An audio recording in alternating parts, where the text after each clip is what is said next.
बारे में सोचा होगा, और ये सबसे उत्तम कार्य है शिक्षण। हम जानते हैं आज दीपावली और छठ पूजा के उपलक्ष्य में हम सभी यहाँ मौजूद हुए हैं, और हमारे नए शिक्षार्थी गण का ये पहला कार्यक्रम है जिसमें कि आप सभी लोग अपनी सहभागिता दिखा रहे हैं, और मुझे बेहद ही खुशी है। आप लोगों ने जो सज्जा किया है काफी बेहतरीन है। शिक्षण के क्षेत्र में शिक्षा का धरोहर बनने के लिए आपने जो कदम बढ़ाया है ये काफी सराहनीय है। मैं आप लोगों को बता देना चाहूंगा कि शिक्षण के क्षेत्र में जब आप चल दिए हैं तो आपको कई विपत्तियों से और आपत्तियों से गुजरना होगा। कभी कभी ऐसा होगा कि आपके धैर्य का, आपके साहस का और आपके ताकत का परीक्षा लिया जाएगा, लेकिन जिस दिन आप चुक गए अपने धैर्य, साहस और ताकत की प्रतिभा में, उस दिन आपका दमन कर दिया जाएगा। और ऐसी शिक्षा का क्या मूल, जो शिक्षा आपके साहस और नैतिकता का दमन करे। बेहतर है कि ऐसी शिक्षा का हम दमन कर दें, क्योंकि हम जिस व्यक्ति के बारे में आज जिक्र करने के लिए इकट्ठा हुए हैं, उस व्यक्ति ने हमें विरासत में साहस, धर्म और नैतिकता का पाठ पढ़ाया है। हम यदि दीपावली की संदेश को देखें तो दीपावली का संदेश रामायण की जो व्याख्या करता है वो कुछ ऐसा है कि एक शिक्षक की शिक्षा संघर्ष, मर्यादा और संघर्ष में शिक्षा का सही उपयोग कर कामयाबी प्राप्त कर उसका जश्न मनाना ही दीपावली है। अगर देखा जाए तो प्रभु श्री राम का इतिहास मर्यादा से भरा पड़ा है, साहस से भरा पड़ा है, वीरों से भरा पड़ा है। तो मैं अपनी कविता प्रस्तुत करना चाहूंगा आप लोगों के बीच में। मैंने इस कविता को शिक्षा, संघर्ष, मर्यादा और संघर्ष भरी शिक्षा में कैसे अपने आप को ढालें, इसके लिए मैंने लिखा है। तो रामायण को ऐसे पिरो देना कुछ शब्दों में आसान नहीं है, लेकिन हमने कोशिश किया है कि शिक्षा के जगत से जोड़ करके इस कविता को लिखें। सुनते हैं। हुई रघुकुल में जन्म उस परमात्मा की, हुई रघुकुल में जन्म उस परमात्मा की, सभी वसीभूत हो गए देख सूरत उस धर्मात्मा की, गौरव से शान बढ़ गई अयोध्या में सभा की, देवता गंधर्व की नर मानव पशु हर्षित हो गए देख मुखमंडल आभागी, धीरे धीरे वक्त बिता आयु बिता अब बारी आई शिक्षा की, गुरुवर हर्षित हुए देख विद्या नाम की, पराक्रम ऐसी कि धर्म नैतिकता करुणा थी भर भर की, पर गुरु वशिष्ठ की चिंता बढ़ रही थी देख कोमलता राम की, और सोचने लगे जो प्रशिक्षण में पक्षी की प्रतिकृति का वध करने से मना कर दे, क्या वो वध करेगा ताड़का की। यहाँ पे गुरु वशिष्ठ काफी ज्यादा चिंतित हो गए, क्योंकि भगवान श्री राम के अंदर में कोमलता, दयालुता काफी ज्यादा थी, और इतनी ज्यादा थी कि एक पक्षी के प्रतिकृति का भी भेदन करने से उन्होंने मना कर दिया। तो अब जब ऐसी दुविधा आई तो भगवान श्री राम को सिखाने के लिए स्वयं महादेव को धरती पे आना पड़ा। क्या कहते हैं,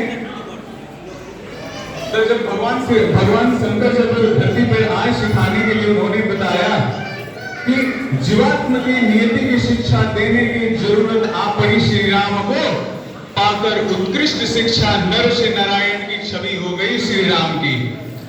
अब जब शिक्षा पा लिए भगवान श्री राम, उसके बाद उनके संघर्षों की कहानी शुरू होती है। संघर्षों की कहानी कैसे शुरू होती है, धर्म ज्ञान के बाद आई बारी कर्म की, माता के वर पिता के आज्ञा के मर्म की, मानना कर्तव्य था क्योंकि रक्षा करना था सनातन धर्म की, छोड़ राजसी काज पहन गिरवा वस्त्र सज हुए सीता लक्ष्मण सहित, यात्रा आरंभ हुई वन गमन की।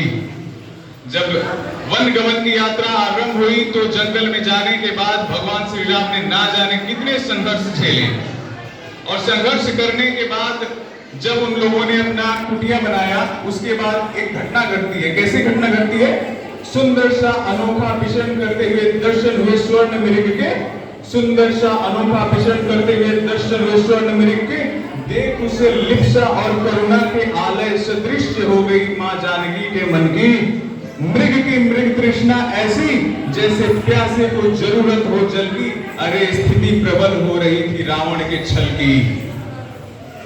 रावण के पापेच्छा से बारी आई मारीच के मरण की। प्रकृति ऐसे ही तैयार कर रही थी रण की।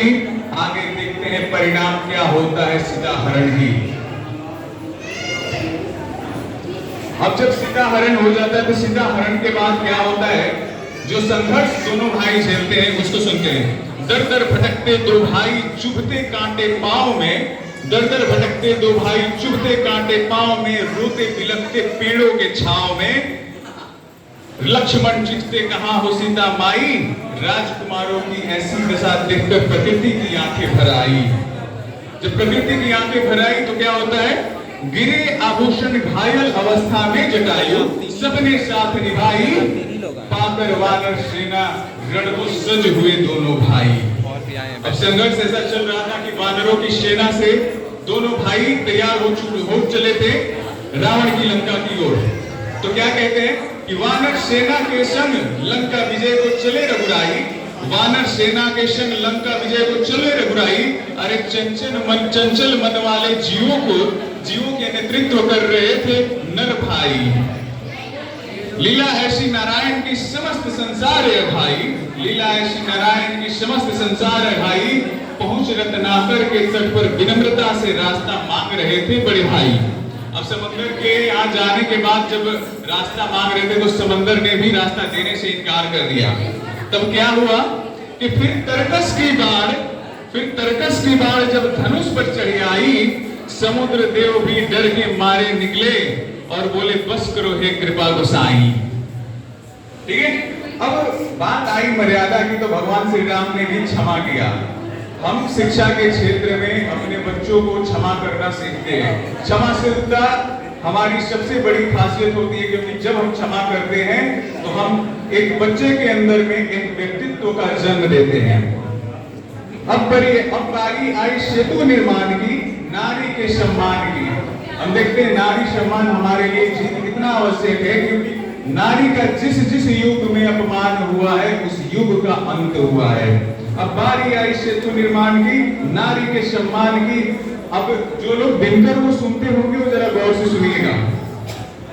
अब बारी आई सेतु के निर्माण की, नारी के सम्मान की। भगवान लंका आए, वानर की सेना लाए, भेज अंगद को दूत बनाकर रावण को अपनी बात समझाए।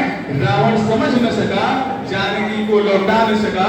हरि ने भीषण हुंकार किया, डगमग दिग्गज डोले। भगवान कुपित होकर बोले, रावण ले मैं भी अंतिम संकल्प सुनाता हूँ, याचना नहीं रण होगा, जय या की मरण होगा। टकराएंगे नक्षत्र निकट बरसेगी भूपरवाही प्रखर, पर शेष नाग का डोलेगा, विकराल काल मुंह खोलेगा। रण ऐसा होगा फिर कभी न जैसा होगा। भगवान श्री राम ने जब याचना के बाद रावण को बहुत समझाने का प्रयास किया, लेकिन रावण जब नहीं समझा तो अंतिम विकल्प बचा रण का।